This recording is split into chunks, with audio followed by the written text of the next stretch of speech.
Hello bachcho, let's see this question. The question says that in the adjoining figure, points A and B are on the same side of a line M, AD perpendicular to M and BE perpendicular to M and meet M at D and E respectively. If C is the midpoint of AB, then prove that CD equal to CE. बच्चों इस question में बोल रहा है कि AD perpendicular to M है and BE perpendicular to M है and बोल रहा है कि C is the mid point of AB। Mid point का मतलब होता है साइड्स को इक्वल पार्ट्स में डिवाइड करना, that is AC equal to CB। AC का लेंथ बराबर है CB के लेंथ के। बच्चों इस क्वेश्चन में जो की कॉन्सेप्ट यूज होने वाला है वो है number 1, converse of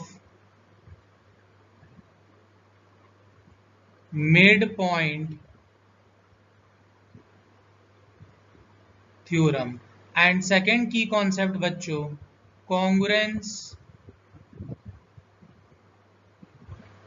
of two triangle।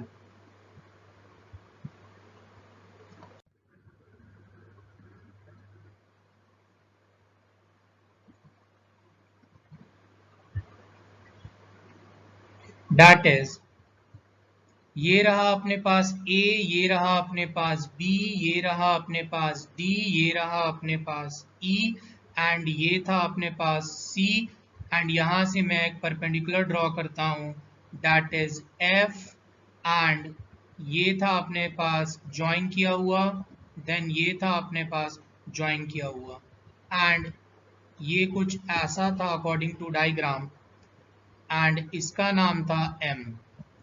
So now and AC का लेंथ बराबर था CB के लेंथ के एंड ये परपेंडिकुलर था एंड ये परपेंडिकुलर था। So now we can say बच्चों कि गिवन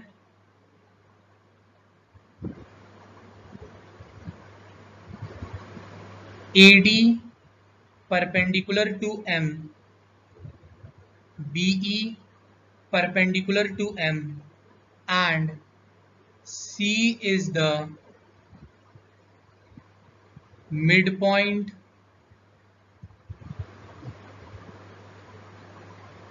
of AB and अब बच्चों हम लोग यहाँ पे कंस्ट्रक्शन कर सकते हैं।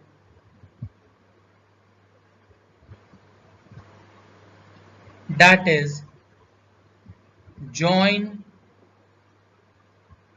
CF such that CF perpendicular to M। So now बच्चों अब हम लोग बोल सकते हैं कि since AD perpendicular to M, CF perpendicular to M, ये आया अपना पहला equation, then BE perpendicular to M। So we can write बच्चों कि AD parallel to CF parallel to BE। So now we can say that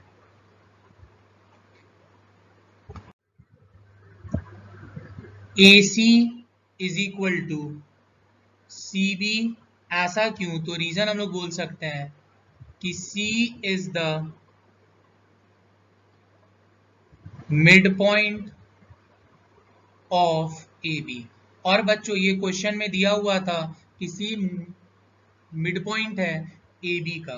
So now we can say that since CF is transversal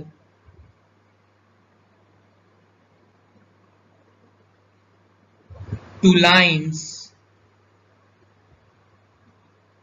AD and BE, so therefore here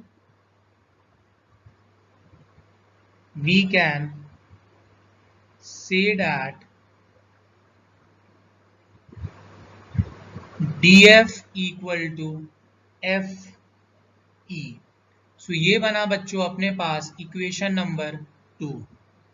so now we can say that, so now we can write in triangle DCF and triangle ECF. So we can write DF equal to FE, bracket में reason दे सकते हैं using equation 2.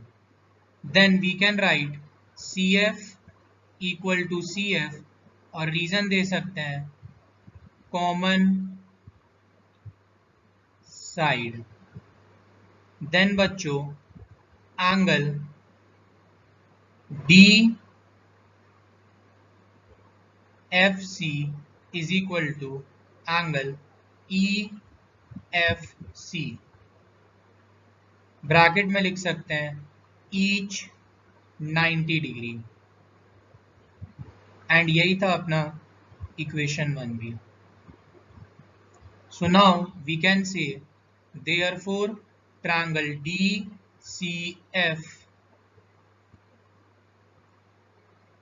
congruent to triangle ECF, और bracket में हम लोग reason दे सकते हैं बच्चों by SAS property, that is side angle side property.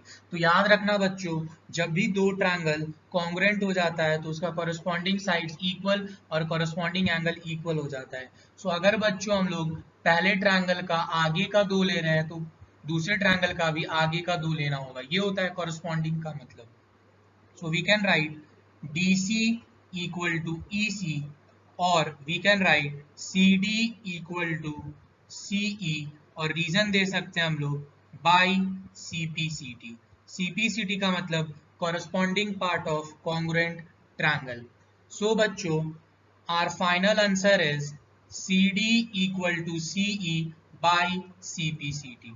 Hope you guys understood it well. Best of luck. Thank you.